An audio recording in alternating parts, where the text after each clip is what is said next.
골반이 그대로 뒤로 가는 게 아니라 이 골반이라는 애가 안녕하세요, 트레이너 서동비입니다.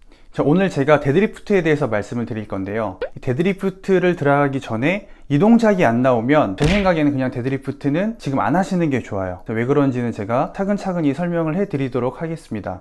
자, 설명에 앞서서 여러분들 혹시 그런 거 생각해 본 적 있으세요? 오늘의 주제가 데드리프트잖아요. 데드리프트를 하기 전에 나는 왜 데드리프트를 해야 되지? 왜 하필 데드리프트일까? 스쿼트? 왜 스쿼트를 해야 되지? 왜 벤치프레스를 해야 되지? 이런 거에 대한 생각을 혹시 해본 적 있으세요? 들이 3대 운동이 좋다고 하니까 3대 운동 몇 드냐고 얘기를 하니까 그런 것 때문에 혹시 접근하시는 분들도 계실 수도 있어요. 방금 말씀드렸던 데드리프트, 스쿼트, 벤치프레스 이런 종류가 가장 무게를 많이 들 수 있는 운동이잖아요. 그만큼 효율이 높다라고도 말씀드릴 수 있지만 반면에 부상 위험성도 항상 존재를 해요. 근데 이제 오늘 데드리프트를 들어갈 건데 이 어떤 특정 운동을 들어갈 때 항상 그 운동에 걸맞는 주의사항들이 항상 있어요. 뭐를 할 때는 이런 거를 조심해야 된다. 데드리프트를 할 때는 이런 거를 조심해야 된다. 주의사항이 왜 있을까요? 다치면 안 되니까. 자, 그렇다면 데드리프트를 할 때 주의사항은 많은 사람들이 그 동작을 할 때 다치기 쉬운 포인트가 주의사항이 될 수가 있겠죠. 자, 그럼 여러분께 먼저 한번 여쭤볼게요. 나는 데드리프트를 할 때 다쳐본 적이 있다. 손 들어보세요.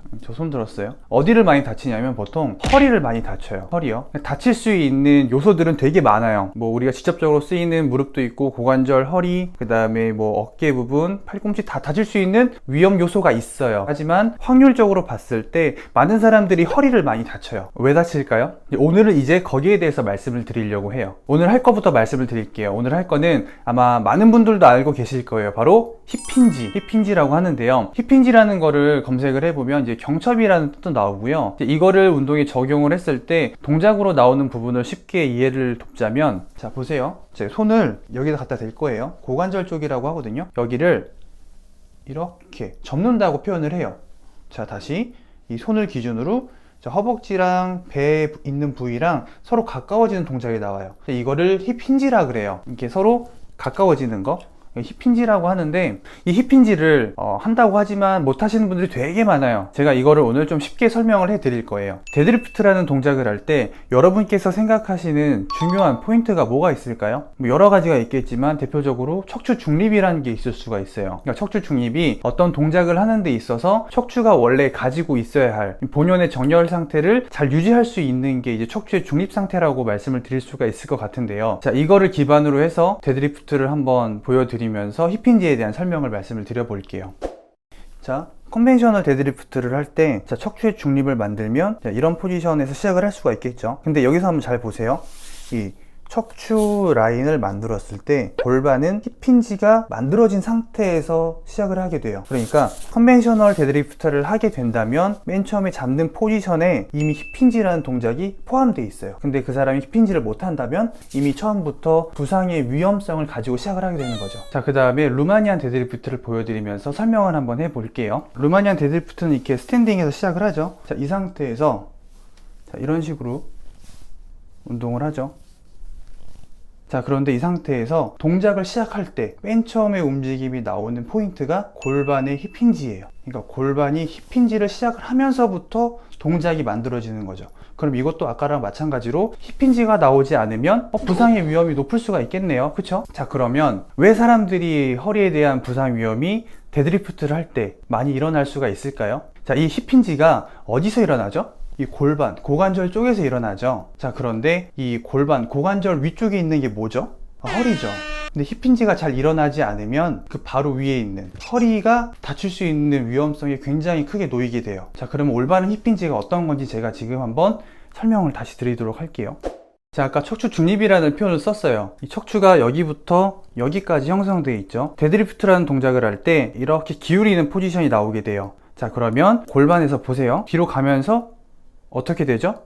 약간 앞으로 기울임이 발생을 해요. 왜냐면 이 위쪽 척추 라인이 뒤로 기울었기 때문에 원래 이 상태를 유지를 해야 되거든요. 그럼 이 상태에서 기운에 내가 어떻게 하면 위에 맞춰서 중립 상태를 유지할 수 있을까? 골반이 움직이지 않으면 허리는 말리게 되겠네? 그러면 어떻게 해야 돼요?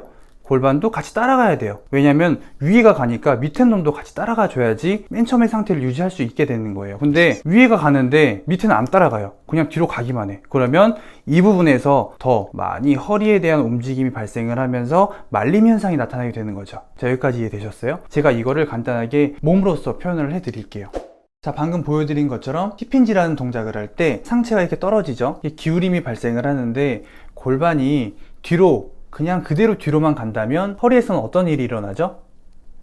말림이 일어나죠. 제가 좀 약간 과장해서 표현을 했는데, 자, 이렇게 뒤로 갈 때 골반에서는 아까 뒤로 가는 거랑 플러스로 뭐가 일어나야 된다고 말씀을 드렸죠? 앞으로 살짝 기울이는 돌림 현상이 일어나야 된다고 말씀을 했죠. 그래서 뒤로 갈 때 상체가 떨어지는 각도에 맞춰서 골반도 살짝 앞쪽으로 기울여야 돼요. 자, 이렇게 골반이 뒤로 가면서 이렇게 앞으로 돌리는 동작이 나와줘야 척추의 중립 상태가 잘 유지가 되죠. 자, 이 상태가 나와줘야 컨벤셔널 데드리프트도 들어갈 수가 있고요. 이 상태가 잘 나와줘야 루마니안 데드리프트를 들어갈 때도 몸통의 라인을 잘 유지가 할 수가 있고, 뭐 스모 데드리프트도 마찬가지죠. 뭐 스티프도 마찬가지고, 각각 운동이 들어갈 때 이 힙힌지가 나오는 정도의 차이는 물론 존재는 해요. 하지만 공통적으로 힙힌지를 잘 만들어야 된다라는 거는 변함이 없는 사실이고요. 자, 이거를 잘 만들었을 때 허리에 대한 중립 상태를 잘 유지할 수가 있고, 중립 상태가 잘 유지가 되면 우리가 잘 아는 이 코어 박스도 단단해지고, 그 힘을 이용해서 데드리프트를 안전하게 수행을 할 수가 있는 거죠. 부상 없이. 오늘 데드리프트를 말씀을 드리면서 힙힌지에 대한 중요성을 말씀을 드렸고, 힙힌지를 어떻게 하는 게 정확하게 하는 건지에 대해서 언급을 드렸어요. 근데 데드리프트라는 동작을 할 때 힙힌지 하나만 가지고 모든 동작을 완벽하게 구사하기 되게 어렵거든요. 힙힌지는 데드리프트를 완벽하게 구사하기 위해서 밟아야 되는 첫 번째 단계라고 보시면 될 것 같아요. 자, 오늘 제가 힙힌지에 대해서 설명을 드리면서 이렇게 장황하게 말씀을 드리는 이유는 딱 하나예요. 부상 때문에 그래요. 데드리프트, 스쿼트, 벤치프레스를 하는 이유가 뭐예요? 뭘까요? 효율이 좋잖아요. 효과가 좋아요. 많은 관절들을 참여시키고 고중량을 다루는 운동이기 때문에 그만큼 얻어지는 효과가 굉장히 크거든요. 근데 그 이면에는 뭐가 있을까요? 높은 부상 위험률이 있어요. 자, 이렇게 고중량을 다뤄야 되는 운동들은 항상 체계적으로 들어가야 돼요. 자, 체계적이라는 말은 단계별로 가야 된다는 거예요. 1단계 밟고 나서 2단계 가야 되고, 2단계 됐으면 3단계 갈 수 있는 준비가 되는 거예요. 근데 1단계 안 됐는데 2단계, 3단계 간다? 뭐 운이 좋아서 될 수는 있겠지만 중량이 올라가잖아요. 그럼 나중엔 어느 순간 탈이 날 수밖에 없어요. 제가 감히 말씀을 드리지만 그 어떤 운동도 부상 위험률이 제로인 건 없어요. 항상 위험 요소가 존재해요. 대신에 좀 더 단순한 운동, 가벼운 무게의 운동들은 그만큼 부상 위험률이 줄어들 수밖에 없겠죠. 부상의 위험률을 줄이는 방법은 그 운동을 하는 사람이 얼마만큼 준비가 됐냐에 따라서 줄어들 수 있다는 거를 한 번 더 숙지를 하시고, 제가 다음 시간에 힙힌지에 대한 실습 영상을 통해서 여러분들을 다시 찾아뵙도록 하겠습니다. 듣느라 고생하셨습니다. 지금까지 트레이너 서동비였습니다. 감사합니다.